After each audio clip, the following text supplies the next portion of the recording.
Hello, আসসালামু আসসালামু আলাইকুম। জি, আচ্ছা। সাইফুল ভাই বলছিলেন সাভার থানার ওসি? জি, জি, জি। আচ্ছা, আমি সাংবাদিক শরীফ বলছিলাম ভাই। শরীফ ভাই বলেন। আচ্ছা, আমি একটা শুনলাম, আমি একটা নিউজ দেখলাম যে 5 আগস্টে ছদ্মবেশে পলায়নশালী সাইফুল আলম এখন সাভার থানার ওসি। হুম, হুম, হুম। আচ্ছা, নিউজটা কি আপনার নজরে আসছে? হ্যাঁ, হ্যাঁ, আসছে। আচ্ছা, এই অভিযোগটা যে উঠেছে এটা সত্য মিথ্যা কতটুকু?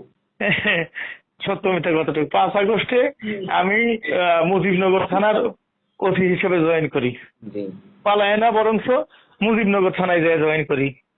ঠিক আছে, মুজিবনগর থানার ওসি পালায় যায়, ওসি এবং তদন্ত পালায় যায়। এখন ওই সময় মানে থানার অবস্থা ভয়াবহ।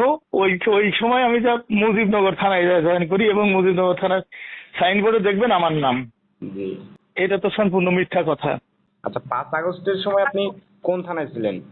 5 আগস্টের সময় আমি মেহেরপুর ডিবিতে ছিলাম। আচ্ছা, তাহলে মেহেরপুর ডিবি থেকে আপনাকে এইখানে ট্রান্সফার করলো কেন? ওই যে ওইখানে ওসি নাই, ওইখানে ঝামেলা হচ্ছিল।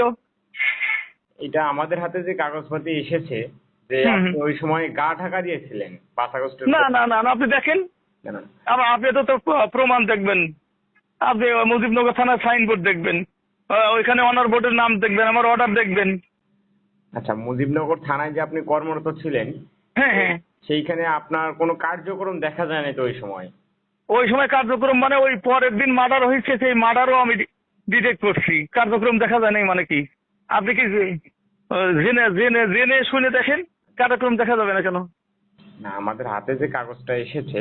আপনাদের হাতে কি কাগজ আছে যে কার্যক্রমে দেখা যায় নাই? ওইখানে মার্ডার হয়েছে, পরের দিন রাত্রিবেলা সেই সীমান্তে আমরা লোকজন নিয়ে গেছি।